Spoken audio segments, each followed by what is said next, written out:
What's up, everybody? Welcome to another edition of Tequila Tuesday.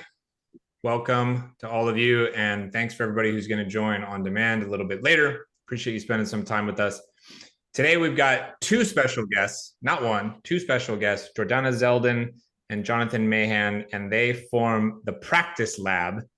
And I'm going to kind of get out of their way, let them explain a little bit about their background and how they came to form the Practice Lab and what they're trying to do. And they've got some cool exercises that I shared in Slack. And this is going to be a little bit of a different kind of session. It's a little bit of a working session this time for everybody. So without further ado, I'll kick it over to you two. Thanks so much, Scott. Thanks for having us. Hi, Kelsey. Long time no see. Hi. Welcome everyone. Yeah, so I guess we will do a little bit of context setting. I'm Jordana. Jonathan. And we came together to form the Practice Lab almost 2 years ago, really because we notice in our industry there's a lot of information out there, a lot of information about how to sell effectively, well, talk tracks, tips, hacks, but taking everything that we know in our brains and read on LinkedIn and turning it into something that we can all do with ease and confidence on our calls, that's a different story, right? So this session here, we'll talk a little bit more about the kind of thinking behind the company and our approach. But as Scott said, this is really going to be a working session where we are going to be honing in very specifically on a specific skill that you can start to incorporate in your demos, right? Immediately following the session on your calls tomorrow that sellers have shared with us have really, radically transformed how their demos feel for sellers and for prospects both, and critically have improved their outcomes too. So super excited to dig in with all of you. And, Jordana said practice, and I want to kind of simmer on that for a moment, because that's an important part of this experience. What we're about to be doing for the next, hour to 90 minutes, it's very different from what you've ever experienced in sales training and workshops before. And I imagine, different from what typically happens on Tequila Tuesdays as well. Because really our whole thing is using the same vehicle that other disciplines use to grow skill in sales, right? Which is, again, practice. You can't just learn something and immediately go apply it in a high stakes, high pressure, fast paced sales conversation. You need that space to carve it out. And that's really what we're all about. So if you're the type of person who wants to take what you've learned and apply it to real sales calls, and if you're the type of person who's excited to have the chance to get some at-bats in place, kind of get the rust off in a safe environment before you have to take this into a high stakes call, you're really going to like the session, because that's what most we're going to be doing here is actual live practice with each other. Good. So let's jump in.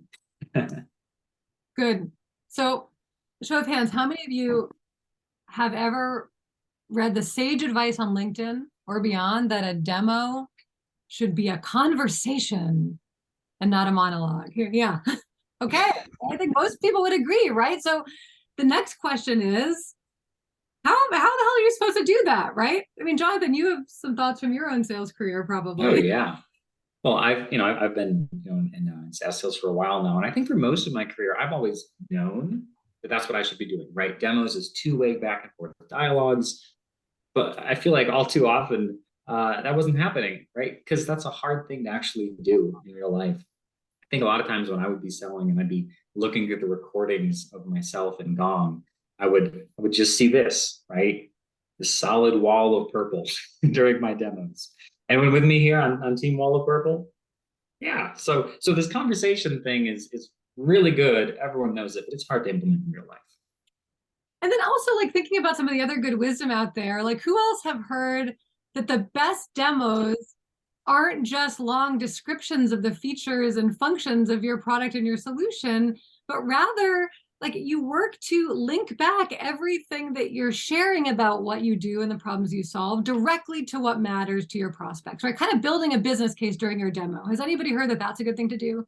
Yes, right? Okay, good. Whoever has struggled to implement that advice, and often with the very best of intentions, been sucked down the path of droning on about your features and functions, hoping that something that you share is going to excite your buyer. Has anyone inadvertently? Yeah. Okay, so we all have, right? We know these. My specialty used to be. Specialty? Used to be my specialty. Yeah. Still do it occasionally now. So we know these things, right? The demo should be conversations. The demo shouldn't be focused on us and our solution, but our prospects and their problems, right? But the question is, of course, how do we do it? And that's what we're going to be talking about tonight. And share my screen here, what we call the anchor question, right? What is an anchor question? Well, simply put, an anchor question is a question that we ask right after we explain a feature or aspect of our solution during a demo that invites our prospect to engage in what we've just told them, right? It's the gateway to that wonderful dialogue that we all know that we should be having, right? And specifically, anchor questions do a few really powerful things. One, they get our prospects thinking about what we're showing them during the demo. Okay. We invite them to actually respond with their thoughts and feedback, like how the hell are they feeling about what we've just shown them? And then it even helps our prospects to clarify in their own minds why they should care about what you're showing them, why it matters. And on this last point, I'm curious, like how many of you ever find yourself speaking to prospects who are essentially going to have to do the selling internally to other stakeholders on your behalf? You're speaking to the champion. Yeah, so it's super clear that they understand after leaving your demo why what you've shown them matters. Question I get becomes, what are these magical questions that accomplish all of these things that Jordana just shared that we want to have happen?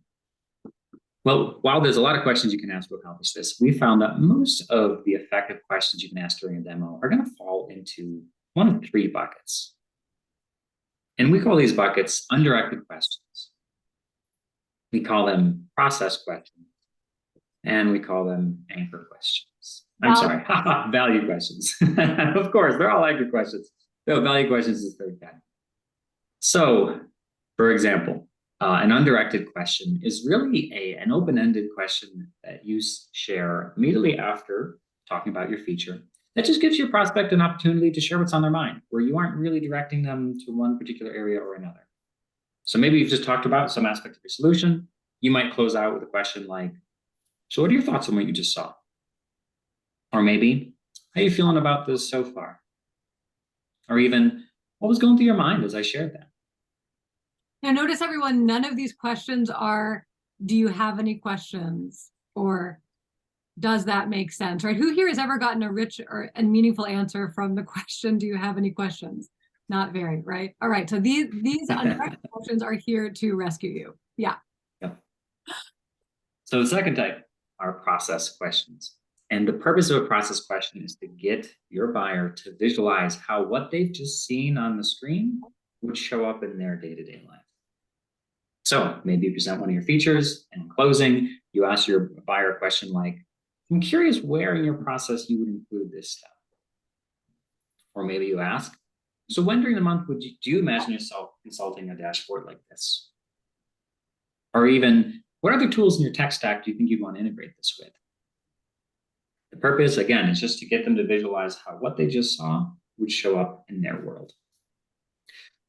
All right, third type are value questions. And this is where you're explicitly asking them about the benefits and impacts your solution would be likely to have. So maybe you after showing a feature, maybe you ask a question like, so how much time do you anticipate something like this saving your team? Or maybe you ask just very, broadly, so what benefit do you imagine this would have for the team? Or maybe you ask, so in what ways does this feel like an improvement over what you're doing, the way you're doing it now? So that's at a high level. Let's get a better handle, though, on these questions. I actually just come up with some real-life examples together to kind of help drive this point home. Can a few people actually just come off mute and share one feature of the product that you sell, and we can kind of workshop some anchor questions here together? So I'm unemployed at the moment, so I'm not selling a product at this point in time, but one of the anchor questions that I always like to start off a demo with is, what are you hoping to get out of this today? Are there any areas of interest that specifically you're looking to learn more about, so that we can make sure that we're tailoring the whole demo to specifically exactly what their needs and use case might be? Yeah, it's definitely a good question to open up a call with. And actually, it does feel like we should clarify here. You should be asking questions throughout your whole demo, right? Before you show features, before you even start the demo, at the end of the call, The anchor questions specifically are a brand of question you ask immediately after showing a feature. So just for clarity as we move forward with this, because there are lots of questions that should be asked in the demo, such as the one Evan brought up, sure. But does anyone want to share just a feature of what they sell? And again, we can workshop some anchor questions here on the spot. Yeah, so I work with high school athletic directors selling largely a website, but the main goal is kind of unification of your processes. So streaming, ticketing, things like that. Cool. All right. So unification of processes, streaming and ticketing. So that's kind of a feature, I guess. Maybe even just how you handle. Yeah, bringing everything under feature. one roof, basically. Cool. All right. So let's think of some questions you could ask immediately after showing them kind of that unification. We can come with a few examples. Matt, if you're bold enough, do you have any ideas of a question you might ask right after showing that part of the solution? Yeah, so one that I usually go with is just starting with kind of to what extent can you see that being useful with what you're doing today? And kind of asking for specifics as opposed to just, is that good? Yep, that is definitely, an anchor question. I think other ones you could ask for specifics, right? Again, you could ask, how many systems right now would you have to use to accomplish what I just showed you on screen? Ooh, Right? that's a good one. You could ask questions like, about the time savings, like, hey, or here's a good one. Who on your team would end up using the system the most? That's Would good. be a good one to ask. Maybe they say themselves, maybe they say someone else. Can I riff off of that part? Yeah, go for it. Prior to asking that question you just asked about who would like this the most or who would benefit from it the most, I always love to say, who's the person on your team who's the most grouchy about using all this kind of stuff? Who's the loudest voice in the room that's like, this sucked, da, da, da. And then they're like, oh, that's Karen. And I'm like, okay, what would Karen's reaction be? You see what I'm saying? So I set them up for the little bit of the pain, and then I focus on the benefit being to that one specific person there. That's the only alteration, Jonathan, to what you said that I might consider. I'll try to show up. I don't want to be the one talking. No, that's good. That's great. No, I definitely like that. Yep. Anyone else wanna share a feature of what you sell, and we'll brainstorm on anchor question too?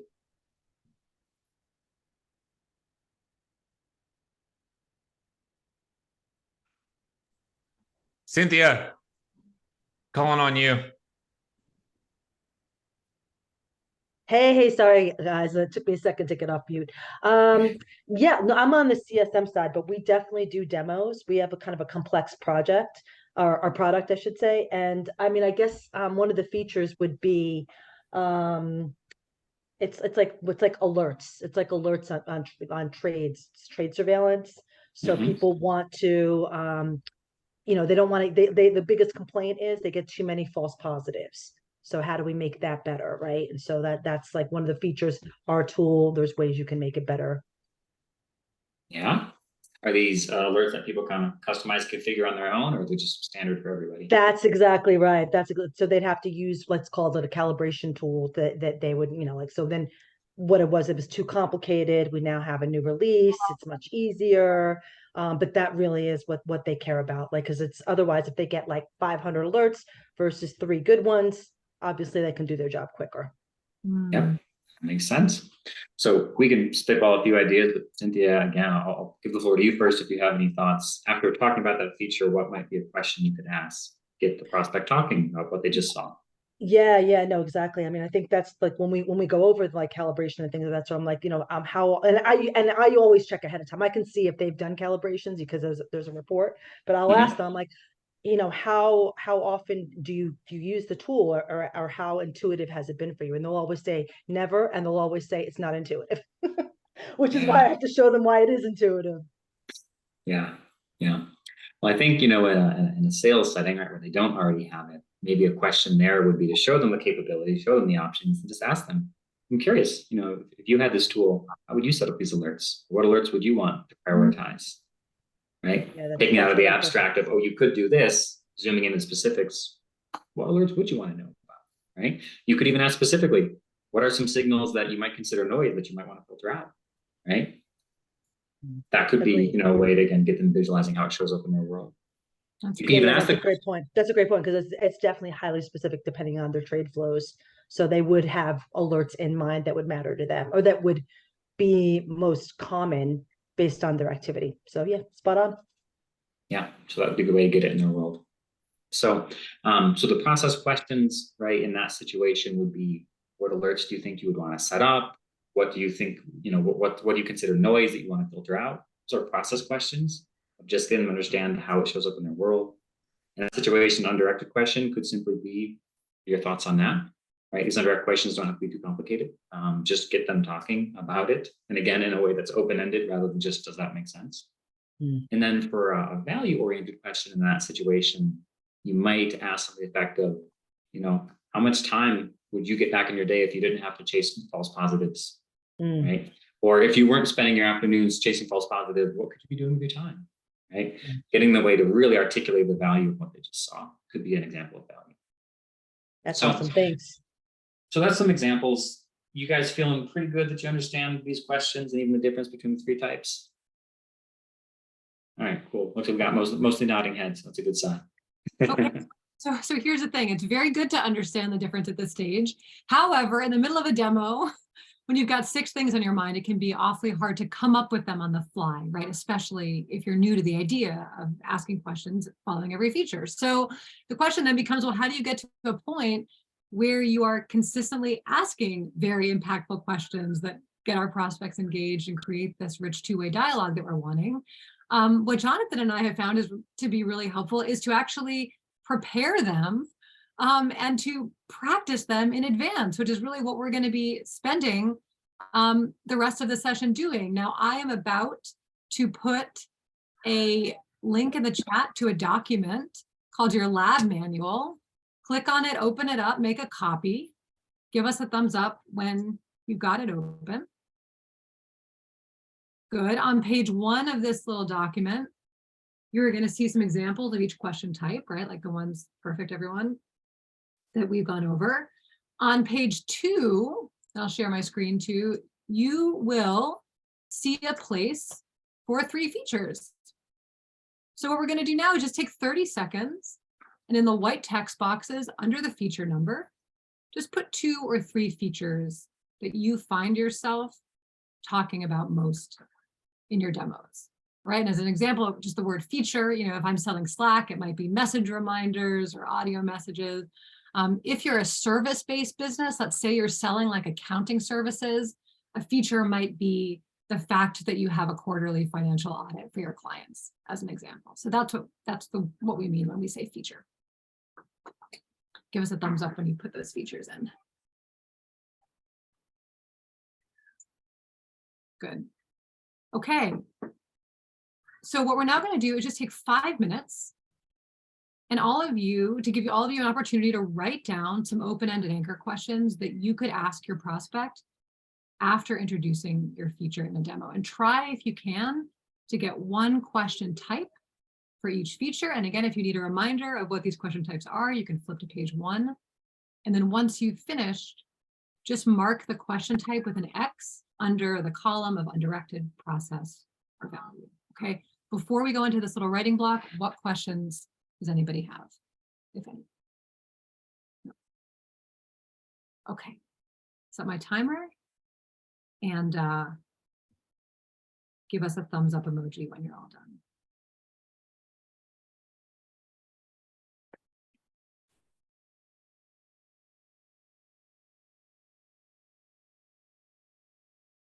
There's a lot of people thinking and not typing. How do you know that? Because everyone has their own copy, Scott. I know these people very well. Their mannerisms. I could tell Alton is sitting there having his fucking drink. Just see. He's not typing yet. He's pitching somebody. All right. You've gotta think of a thought before you can type the thing. Well, that's where I get in trouble is I just type and I don't really think beforehand. Just it happens all at once. These actually can be pretty tricky to come up with at first, we'll help everybody and we'll be refining these throughout the session. But if you can leave the session with a bank of solid questions to ask during your demos, and practice. If someone's stuck to with knowing how to categorize one, feel free to throw it in the chat and they can kind of share if it, feels more of a value process or undirected to us.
Anybody finish early?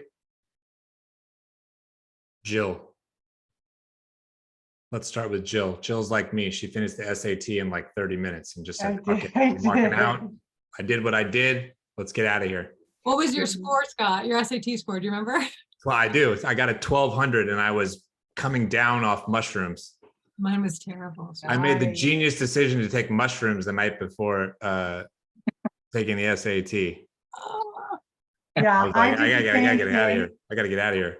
I did the same thing, not on mushrooms, but I did the same thing and thought, oh, I'll just take it one time without studying. I'll just breeze right through it and see, how I do and determine if I'm going to take it again. And I ended up with a 1380. So I was like, okay, that'll work for not studying or trying.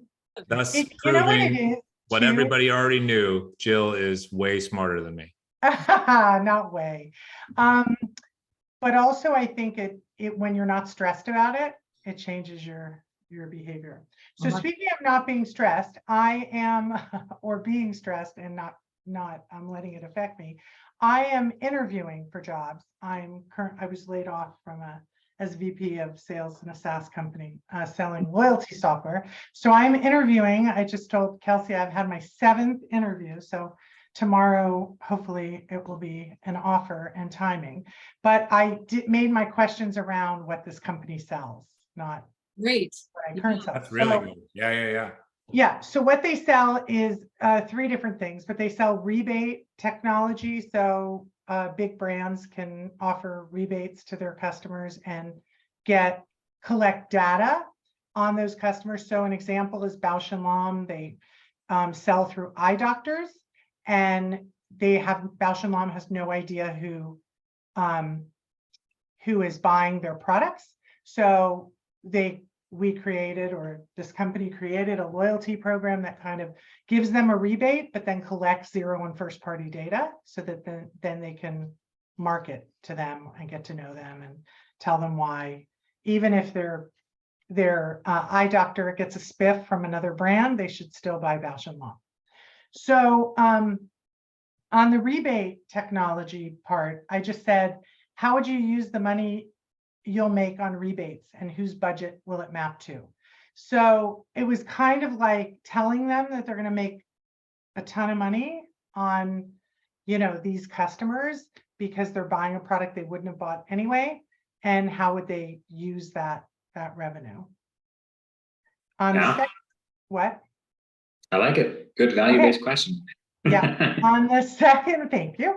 On the second one, collecting 0 and first party data. So this is all the magic, right? People need data and they need ways to collect it in a way people voluntarily give it because of cookies and the changing in GDPR and all the rules around collecting data.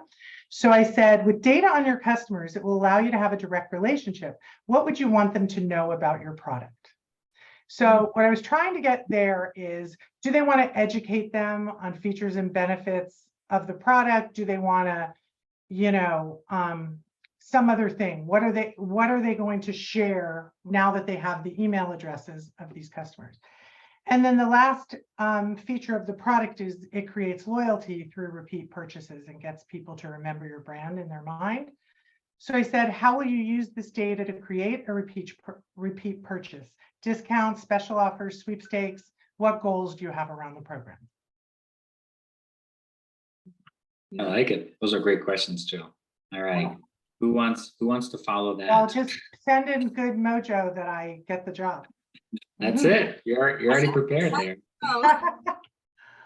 If you can get their sales team asking those kind of questions, you're gonna be way ahead. That's amazing. All right. Yeah. Does anyone else want to be brave and share a couple of questions? Maybe one of their undirected questions, or maybe one of their process questions. Jill did such a good job of sharing value ones. Come on, Emma. All right. So one of our features is I sell software to physical therapy clinics. And so the physical therapist will say, I want you to come 3 times a week for 8 weeks. And so we can track if that patient's only booked 1 time a week for 4. So when I explain that, I always say, did I explain that? Okay, that's my undirected question. And then my process is, how are you tracking this today? And then value, I had, does your front desk have the time to manually call and try to book 78 underbooked visits? What is the answer to the last question, Emma? No. I'll shut up now and let Jordana talk to you. So a couple things. The most effective, and first of all, really well done. That's the first thing. These are really hard to come up with on the fly. The second thing, Emma, is that the most effective anchor questions we've found tend to be open-ended, right? So I'm curious to know, how might you make that last question open-ended? How is your front desk keeping track of all of these underbooked visits? Currently, they don't have this data at all. There's no other system that can even give them this number. Well, that's actually a very great thing to say, because then they're saying we actually have no way to do that. And it's like, interesting. Well, and then you can find more about it and what it would mean for them if they did have a way. And then of course you can come in and let them know that in fact, Yeah. I'm also, let's go back to that undirected question. Am I explaining this well? That's definitely a step above. Does this make sense? Does this make sense? Makes the prospect almost implies that they're not smart. Whereas, your version of, am I explaining this well? It's the emphasis on you. But let me ask you, what kind of answers do you get when you ask that question? They will generally ask, how do you get this data? And then I show them that part of where it's coming from. So what's a way you can open that question up rather than just asking, am I explaining this well? Another way to hand the mic over to them to let them ask whatever questions are on their mind.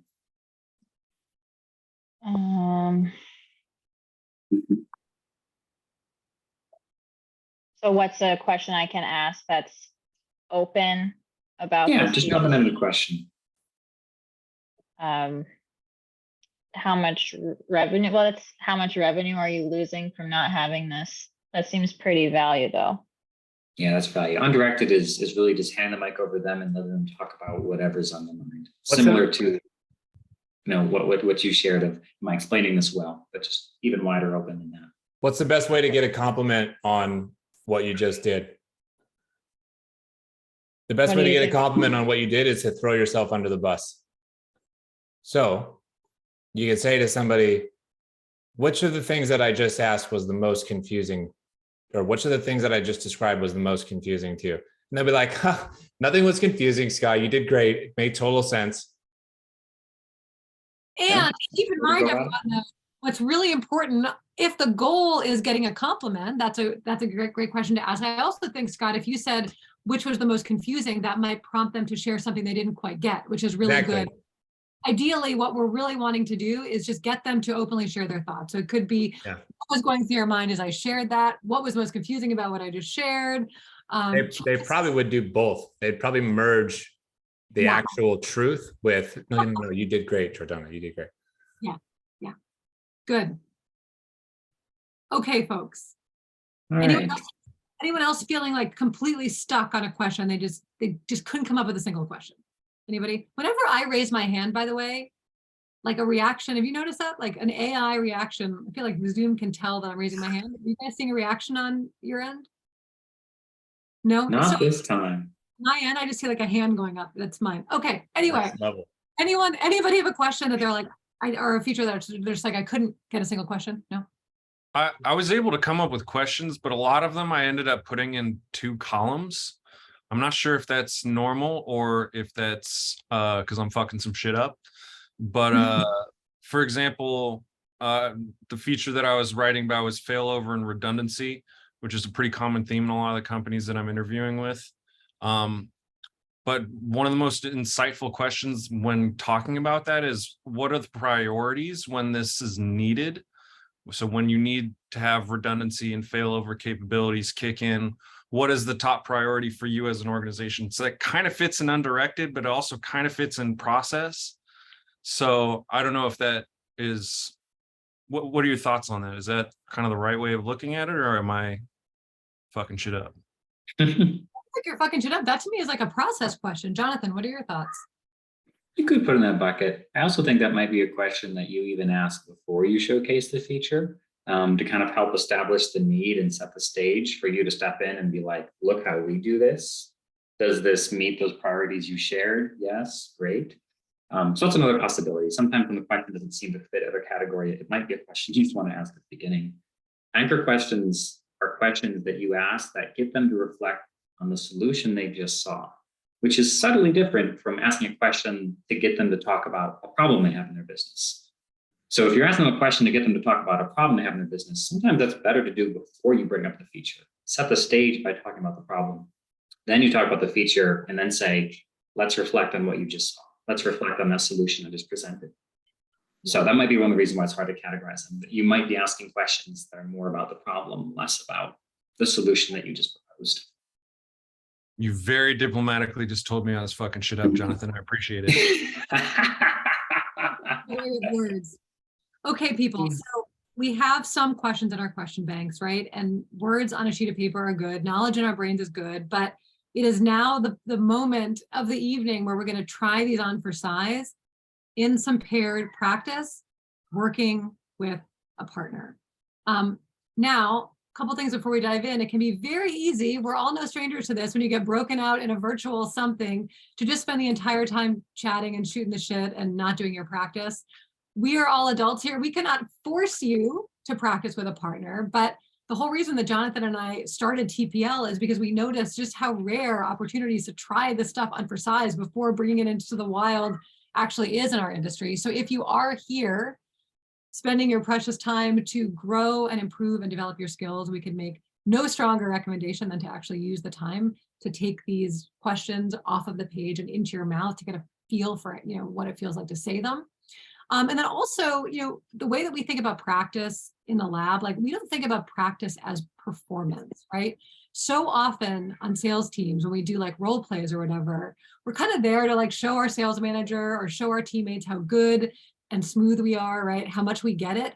This is like the opposite here. You know, we really take our cues from like how musicians practice, right? It's slow, it's deliberate, there's lots of mistakes, there's doubling back, there's asking for help, right?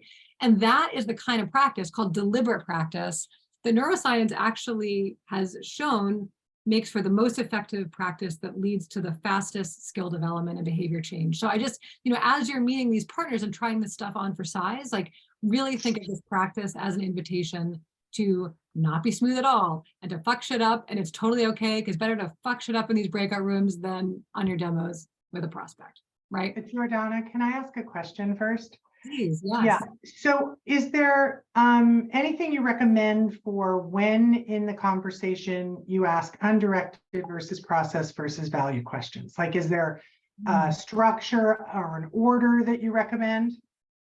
So that's a really good question. So one thing Jonathan and I recommend is to kind of mix it up over the course of your demo, right? So it's not what are your thoughts about what you just saw, what are your thoughts about what you just saw, but a kind of 201 level.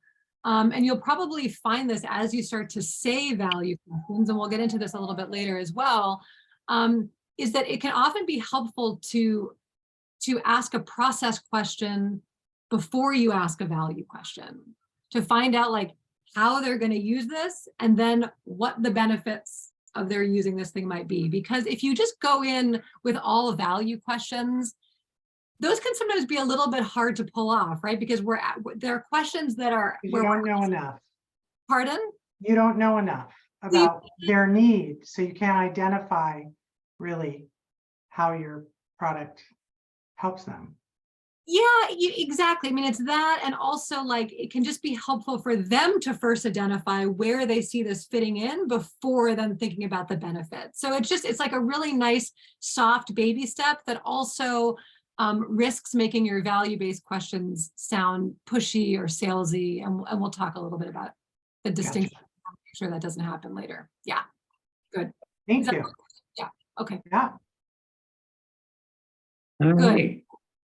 Cool. Well, guess we can move on to the breakout rooms now. I'll give you some instructions for kind of how to conduct the practice session once you land in the breakout room. So first thing, of course, is say a quick hello to each other and just share what company you work for. For folks who are between jobs, just share the company whose product you will be talking about if you don't work there at the moment. Also share your birthday. The reason you're sharing your birthday is because the person who was born latest in the year, you'll be practicing your anchor questions first. So when it's your turn as the practicer, what you're going to do is kick things off by sharing just a summarized version of one of the features in your list. And we say summarized because the whole purpose of this practice round is to get more at-bats with the anchor question. And if you spend all your time doing detailed feature pitches, there won't be much time for anchor questions. So quick summarize, maybe 30-second summary of the feature, and then close it out with one of the anchor questions off your list. Partner, at this point, when the practicer has asked one of their anchor questions, go ahead and make up an answer to it. Now, since you're not in the same industry they are, your answer may not be correct, but that's totally okay. The purpose of this is that by your answer, the practicer will get a sense for whether their question was thought-provoking and open-ended, or whether their question was just kind of a simple yes, no, auto response out of you. So make up an answer. At this point, practicer, you just summarize your feature, you've asked the anchor question, your partner's made up an answer. At this point, you can just move on to the next feature. A quick summary, ask the anchor question, say an answer. And you'll do that, and you'll get through the 3 features on your list, just trying out one anchor question for each feature. Then you'll switch roles. Your partner go through one feature at a time, asking one anchor question for their feature until they're done. And you'll keep going back and forth for the duration of the breakout room. This will be about a 20-minute breakout room, so you should each have plenty of time to go through your features and try out multiple anchor questions as you go back and forth. Once you get warmed up, Jordan and myself will kind of hop around a bit to lend support as we like. Scott, do you want to be a practicer? Do you want to hop around observing and supporting folks? What do you want to do during this time? I want to hop around. Cool. Scott will be bouncing around as well, lending support as he can. What questions do y'all have about the flow of the practice before we jump into breakout rooms? There might be a group of 3, so just take turns and you'll figure it out. All right, I'm going to send you away. Scott, I realize I can't set the time with the way the Zoom room is set up, so maybe I can like broadcast it in 20 minutes, it'll close or something. We'll figure that out too. Normally there's like a countdown clock, but. I can just manually do a countdown. Okay, that sounds good. All right, sending you away, everyone. Oh, there is one. Never mind. There is one. Oh, you got it. Okay. Okay. See you in a bit.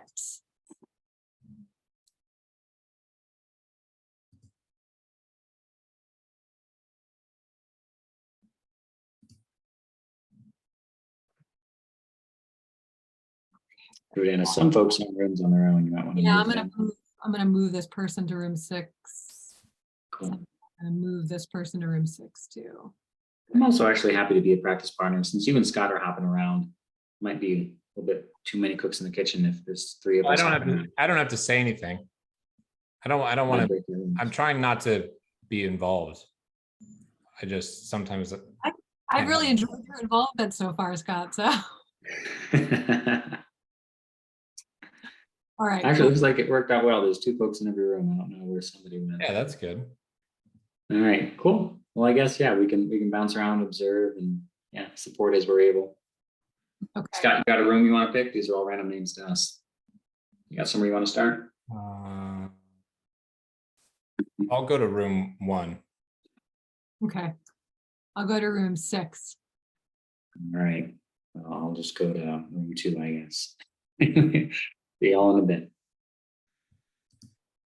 They tell me it's a scribble on paper list, or they're not managing it, or it's a total mess. And then the value question would be, how many lost visits do you have per therapist per week? I usually have 3 or 4. Sometimes I can find somebody to come in, but it's often quite a challenge. Yeah, we're finding that this tool is able to fill these slots in 1 to 2 minutes, so that you're not losing $150 per visit on those last minute cancellations. Wow, that's quick. Hi, Scott. Hi. And then my last one, I don't know why, but I'm having the most trouble with the undirected questions. So off tracking, that's a tool where insurance says they can have 10 visits and the system will know that you're not seeing them visit 11 and 12 and not getting paid for it. So I could ask, what did you think about this tool? What do you think about that? What if you just describe the problem to them and say, how y'all handle that right now? Yeah, is that a problem you face? No, don't say, is it a problem? That's a yes, no. Say, how do y'all handle that right now? I have that as my process question.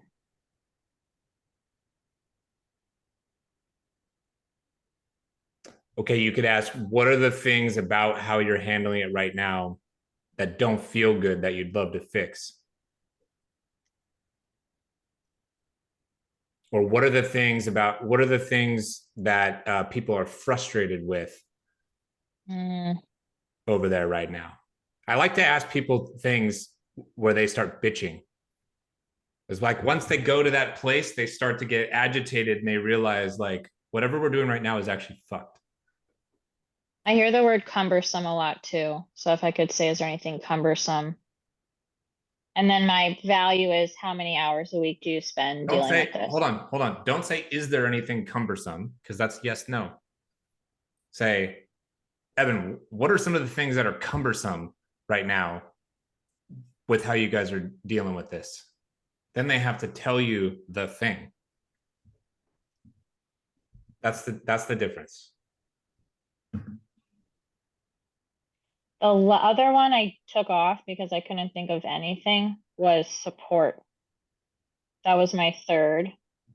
I was having a very hard time making that tangible for these questions. As in, you're trying to figure out how additional support from your product or support team, customer success, meaningful or impactful, or? It's a huge differentiator. It's all, if someone's answering your question, it's a licensed therapist. It's just it's not. So I'm trying to figure out how to explain how much better our support is than what they're coming from. Ask them about their current system.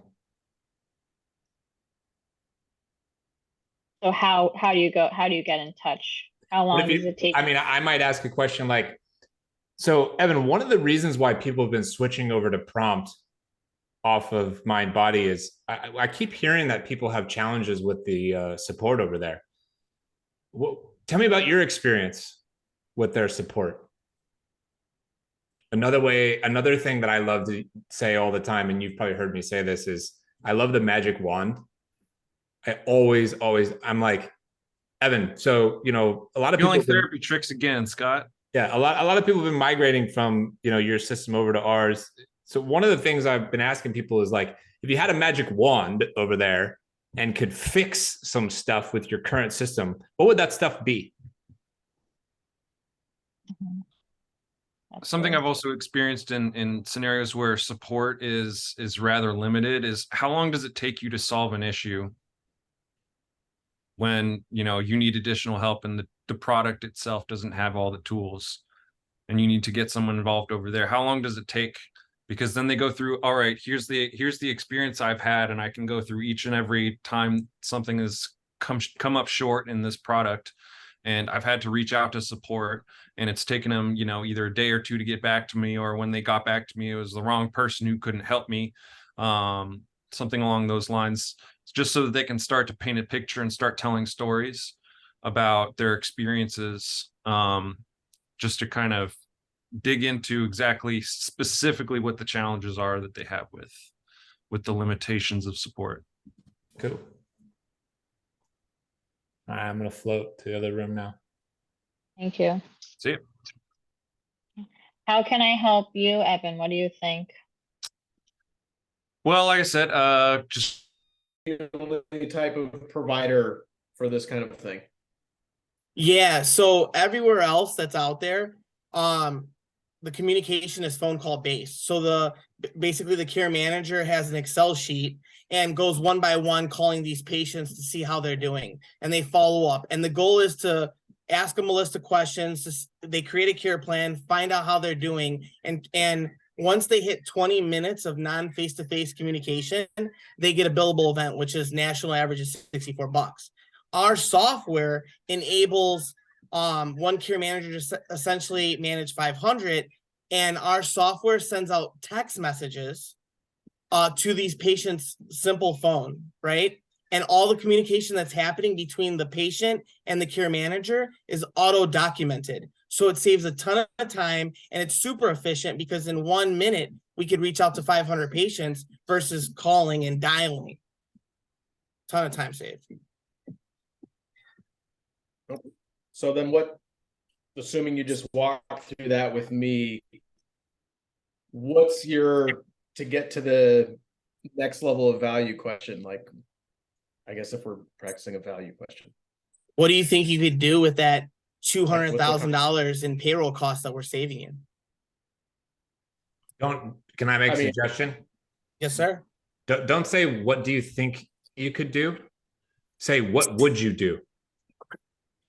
What do you think you could do makes it sound like less realistic to me and less actionable. Whereas if I just say, Jordan, what would you do with an extra 200 grand? That's more like direct, and it's like real.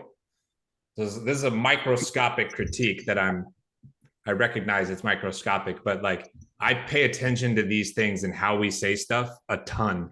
And if you ever listen to me talk or sell, I hammer people on this stuff. So that's a slight tweak that I would make, Jamal. Sounds good. That's perfect. What would you do with $200,000? Oh yeah, we could reinvest that in like completely upgraded machinery for our patient visits. How many more patients do you think you could impact with our abilities? Can I help you again? Yes, sir. So Jordan, will you give that response again? Yeah. Yeah, we could reinvest that into like way more upgraded machines for some of our patient visits.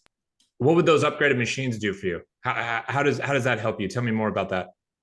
Oh, we're just super out of date right now with some of the different tools that we have. We don't typically get that kind of funding. So when we're trying to, do blood samples and everything, we just, so there's so you're limited. There's a lack of services that you can provide. And if you were able to provide these services, bang, that's more revenue, right? Do you also miss out on other clients because you can't provide these services and the machinery is old and people are like, I don't want to go to this old decrepit facility. I got to go to this newer one. That might be happening. I don't know if I could directly point to that, but yeah, overall experience, we want to improve that. So what I'm trying to do, and I don't know what the fuck I'm saying in this industry, so bear with me, but like what I'm trying to do is I'm trying to drill deeper into what does that mean? So he said this new equipment, and you went to ask this other question rather than sit with that thing. And I want to know, well, what does the new equipment do? He's like, oh, well, we could, do these other tests and all this stuff. And then I tried to confirm, oh, so doing that brings you way more revenue, right? That's what I was trying to do. Sounds like you were trying to dig for like the business impact of that specific problem that I brought up. Totally. That helps out a lot. Thank you. Yeah. Do you want to try now? Sure. Yeah, I'll give you a quick rundown. It's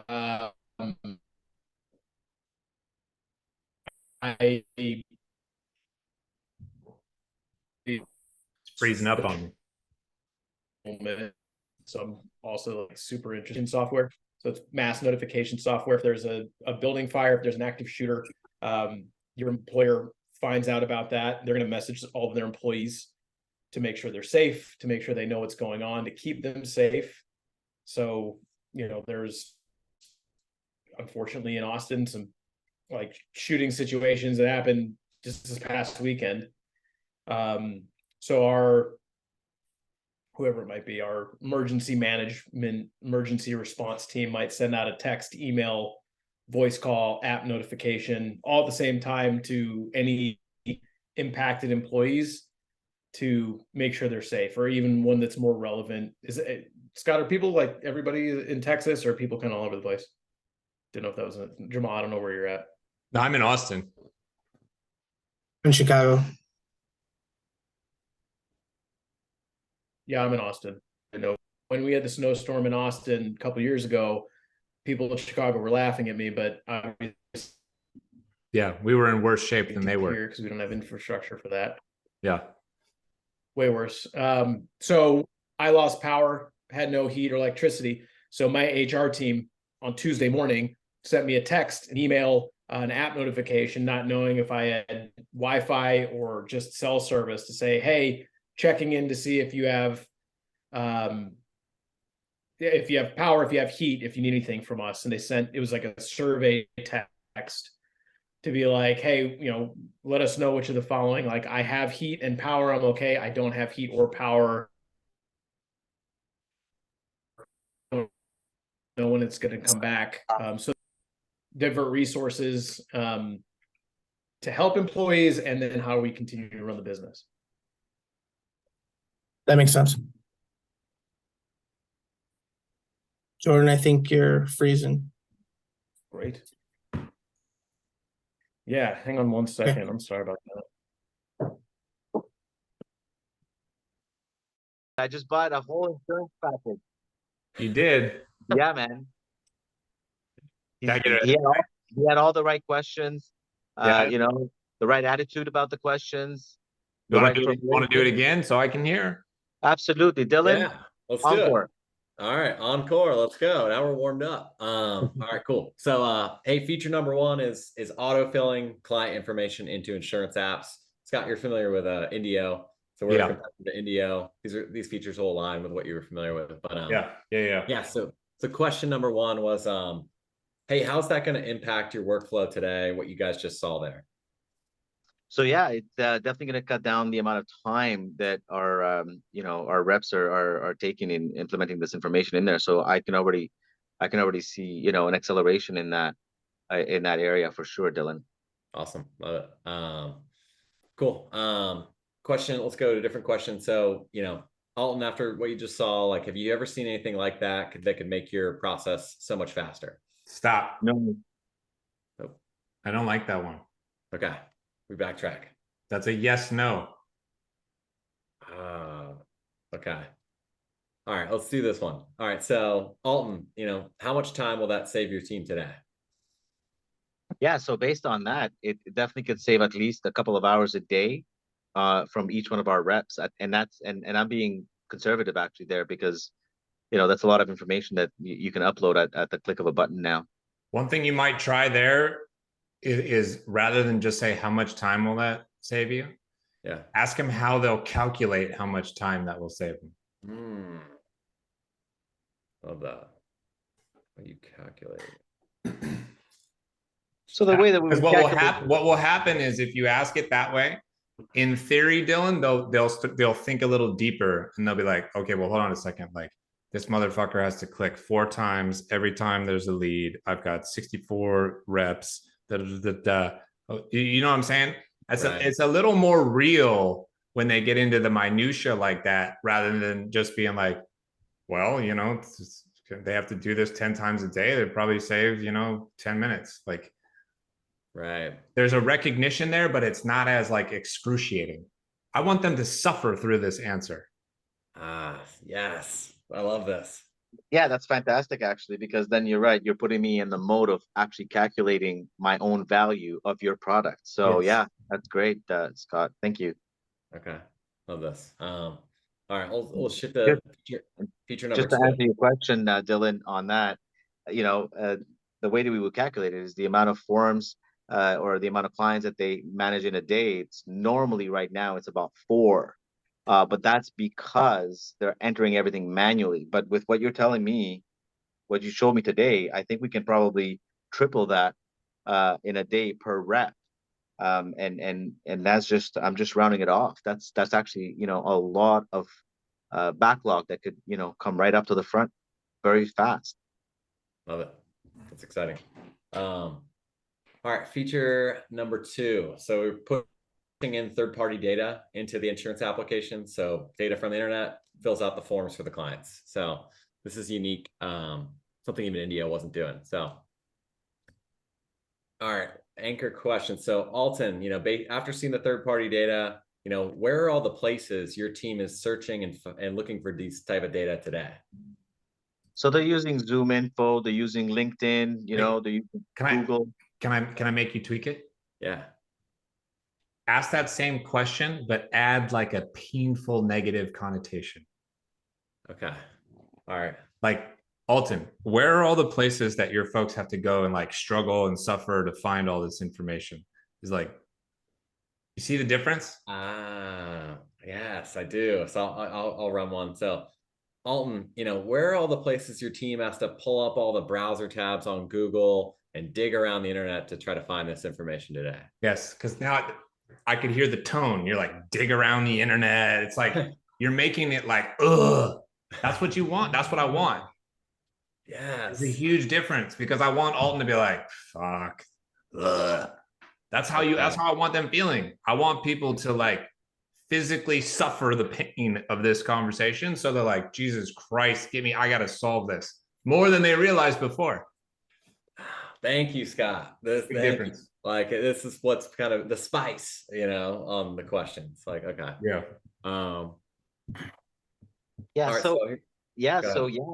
they're having to dig, into LinkedIn, Zoom Info. I know one of my reps is doing Google, a lot of Google, and we all know, with all the information that's in there, sometimes you got to continue the filtering process.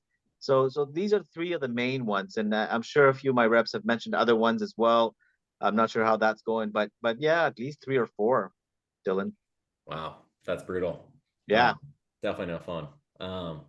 Okay, so then my final question here, and I'm going to add some painful spice to it. So Alton, you saw the third-party data pre-fill. Tell me how that would impact the prospect conversations you're having today. And specifically, you talked about some of them going really lengthy and time-consuming and bogging your team down. So let's talk about how that would impact there. Much better. Yeah. So just based on what I've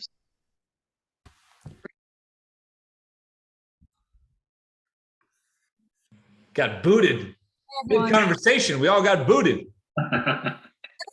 Welcome back, folks.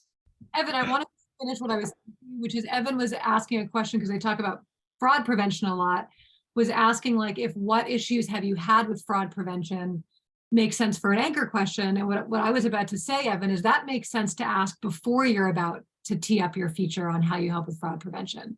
Because if they haven't had any issues with fraud prevention and don't care about it, that might be a sign that that's not actually a feature that's going to be relevant to them, right? So that to me feels almost like a qualifying question where you're getting a sense of how relevant what you're about to show them will be. Then the anchor question could be, what are your thoughts on what you just saw, or how do you imagine it'd be helpful to have these fraud alerts like I've just shown you, right? So there's a distinction between the questions we want to ask before, which are important to ask, and these anchor questions, which specifically come after we've shown a feature. Does that make sense? That's a terrible anchor question. What are your thoughts as I share? Okay, everyone, welcome back. You have all been initiated officially into sales practice. I'm curious, like, if your thumb is a thermometer, like, how was that for some of you? Pretty good? Yeah. Okay, great. Did anyone have a partner who asked a particularly compelling anchor question? Anybody want to, like, shout out their partner? Did anyone feel like they asked an anchor question they liked? Like they got one on their sheet that they're really excited about and want to use in their demos? Anybody? Good ones. Scott jumped into our room and we got like, he took my questions to the next level, which it was great. Like we were playing through it and like twisted the knife more on the questions. Like we added some, call it painful spice to the questions, which was really Sriracha. nice. We put some sriracha in there. Dylan, can you tell me what one of tell us all what one of those questions was? Yeah, maybe I'll walk through like an example of the before and after. So like the before was like, let me see if I can find this here. So, basic, like how much time, tell me how much time that would save your team today. And then Scott's example of taking that much deeper is like, how will you calculate how much time that'll save your team today? So making them think much further on like how, just dig in, because like it's easy for a prospect to gloss over an answer back to you, but make them really think through it. Oh, that's really good. No, you will find if your anchor questions are too, I don't know, almost like too high level and too hard to answer, you'll get responses like, no, I don't know, which isn't very helpful, right? And if you ask how much time will this save you, you very well might get the answer back, I don't know. Versus how will you calculate and track the time savings this brings? Now it's more specific, right? Now they can talk, well, we look at this and look at this, look at this. And then you can follow it up with, great, and a crystal ball, but what's your estimate? What's your gut telling you how much time at the end of the day, would be saved? So that's wonderful. What's the other one? That's a great distinction. Thanks, Jonathan, for taking that further. Yeah, really good. Anyone else?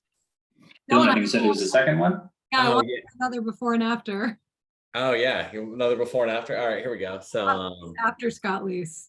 Yeah, so one question, our system pre-fills third-party data into insurance applications to make it easier. But hey, the question is, so where are all the places you're searching today to find this data that we're pre-filled? So kind of getting to quantify like how many different places.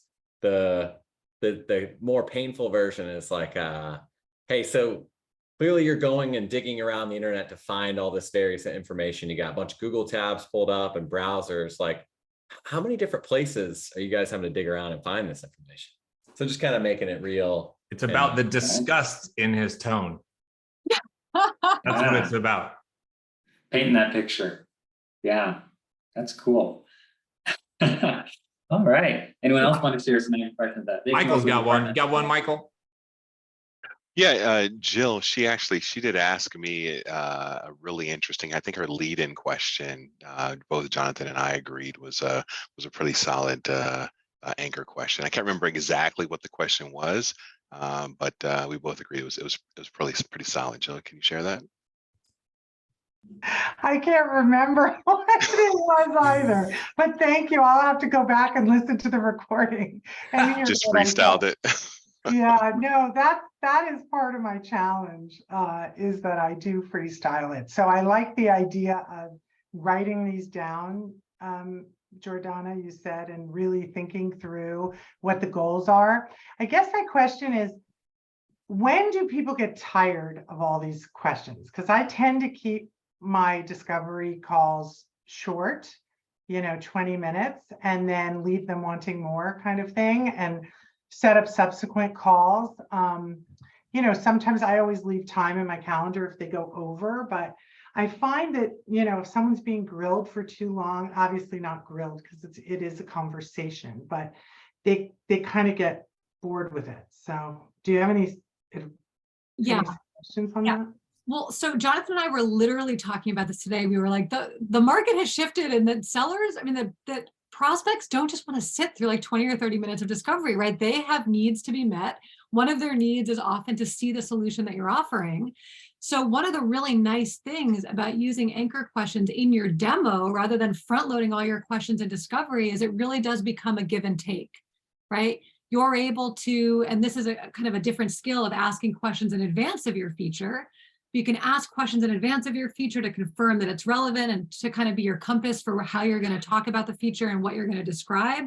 Then you can land it with a question, but it's no longer, now that you have this skill, that you're needing to do all of your questioning in advance of your demo, and then they have to sit through a wall of monologue for 20 minutes, right?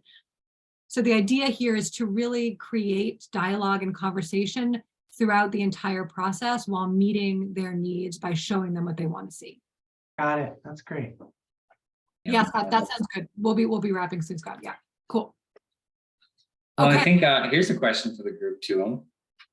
And feel free to be honest here. Were there any of these questions that, I don't know, felt like they were hard to ask? Maybe they were a little salesy, or you just feel a little weird asking them to a real customer on a real sales call? I feel like the what would the impact be, or what would the what did you think of that, are always kind of sounds salesy in some way, shape, or form, and we always try and dance around the did that make sense kind of question in a way that I think makes it often look even more salesy. So I would say that's the one part that often sticks out to me. Yeah. Yeah, I felt that too. Those what are the impact questions can come across a bit salesy. Yeah, here's the thing about anchor questions, everyone, is that they do need to be handled with care a little bit, because while effective questions can massively increase our credibility, right? If we do ask salesy questions, or we try these kind of impact questions and they sound like we're backing our prospects into a corner, that can kind of have the opposite effect, right? And diminish our prospects' trust in us. So how do you actually know if a question is salesy, right? And does the opposite of what we're looking to do? I'm going to venture to say that you know it intuitively. And if you have any doubts at all about the strength of your intuition, we're going to do a quick little fun exercise and put it to the test before we wrap. I'm going to show you a pair of questions, A and B, in the chat. Yes. You type which one is salesier, okay? A or B. Everyone ready? A, and I'm going to say it as neutrally as possible. Isn't it better than what you're doing now? B, how would this change your weekly workflow? Which is salesier? Yeah, good. Good. Okay. How do your revenue targets compare to last year? Does your company want to increase sales this year? A or B? Okay, finally. These all around. How does what you're seeing here compare to what you're used to with competitor? Or B, what about what I've just shown you is better than competitor? Yeah, you got this, right? All of you have these great instincts. And so oftentimes I think with sales training, we're told we should kind of like ignore our instincts and steamroll over them. But in fact, how we feel when we say or hear these questions can be a really, really great compass that can help us to construct them accordingly. And your gut is a really good place to start. And as we've just seen, you'll usually be able to tell if it feels a bit salesy. But if there's a question where you're not sure if it's salesy, or maybe you're not sure how to make it less salesy, there's two things to focus on. One is neutrality. The other is obviousness. Neutrality piece is important because if the prospect feels like you've got your thumb on the scale in favor of your solution, or like you're leading their witness or painting them into a corner, they feel like you're trying to manipulate them. So that's why the question, what about this is better than our competitor, felt a little salesy compared to how does this compare to your competitor? Because again, you're not neutral when you're asking what about this is better, right? I think the first question too is kind of similar to that, where it was really, leading the witness. The other thing is the obviousness. That's why that middle question, does your company want to increase sales this year, just felt a little off because it's so obvious. Like every company wants to increase sales. So you're not asking that question because you're really curious. So then it begs the question, why are you asking that question? Because there's only one possible answer. So those are two things we found that can make questions come across a bit salesy, is again, if they're not neutral, if you're got your thumb on the scale in favor of your solution, or if they're too obvious, they'll come across as salesy. So right now, just before we wrap, take a moment, go back to the document, go back to your question bank, look through your questions and highlight any just feel like they might be a little too salesy, might need a bit of reworking. We'll take 30 seconds here just to look those over and highlight any of that. Seem like they need some work.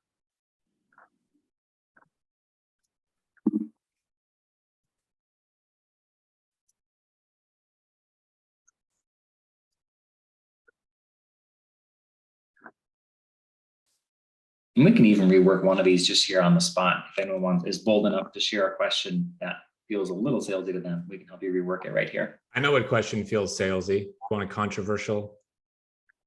Tell me. Yeah, shoot. Hey, Jonathan, this is a cold call. Do you mind if I take 30 seconds to tell you what I do? Yeah. Yeah, I can see that feels salesy. So Scott, do you have a less salesy version of that? I'd love to hear it because that's the standard opener out there. That's not the standard opener. That might be what all the kids are using these days. But that's not the standard opener. I always like, do you mind if I tell you why I called? And if it doesn't feel relevant, you can get right back to it. This is a difference between people who do permission-based and people who don't do permission-based. Mm. It's like the East versus West Coast rap battle. Never a battle. What's your non-permission based opener, Scott? I go after like whatever the problem is. So I'd say I'll try to use Emma's because maybe I know the most about her product. Like, so I would say, hey, Emma, I have a question for you. How are you all dealing with XYZ challenge over there right now? So that's straight from hello. Yeah. She'll be like, hey, is this Emma? I'll be like, hey, Emma, I have a question for you. How are you all dealing with such and such challenge over there? And what they'll do is they'll be like, wait, who's this? They're like, yeah, my name is Scott. I'm with Prompt Therapy. I've been talking to a bunch of other PT offices around the city, and everybody keeps telling me blah, blah, blah is a problem. So I'm just curious how y'all deal with that over there. Well, that's interesting. Cool. That's really interesting. I like it. Because that doesn't feel salesy to me. That just feels like a conversation. But asking people permission, do you mind if I ask you a couple questions? Do you mind if I borrow 30 seconds of your time? To me, that feels salesy. So I don't. Well, it also gives them the opportunity to say, I'm busy right now, call me later. Like if you jump right into it and you establish some kind of value they could learn from it, they might have a couple of minutes. I like that, Scott. And again, it's so different, right? People get cold calls here that 27 seconds line 5 times a day. So East Coast, East Coast, West Coast. That's cool. No, that's not true, Emma. And that's not true at all. In fact, it often works better if if the gatekeeper like picks up. Because now I can convert the gatekeeper to be an ally of mine, and now we co-sell against the decision maker. What everybody tries to do is blow by the gatekeeper and think of them as adversarial. I try to turn the gatekeeper into my best friend. Anyways, I don't want to get distracted. But you asked me about a question that sounds salesy, and so I decided to mention the controversial Biggie Tupac question. Well, I'm glad you brought it up. I'm going to try that open sometime myself. All right. Anyone have a question on the sheet? Feel a little salesy? They're bold enough to share here, and we can help you rework it.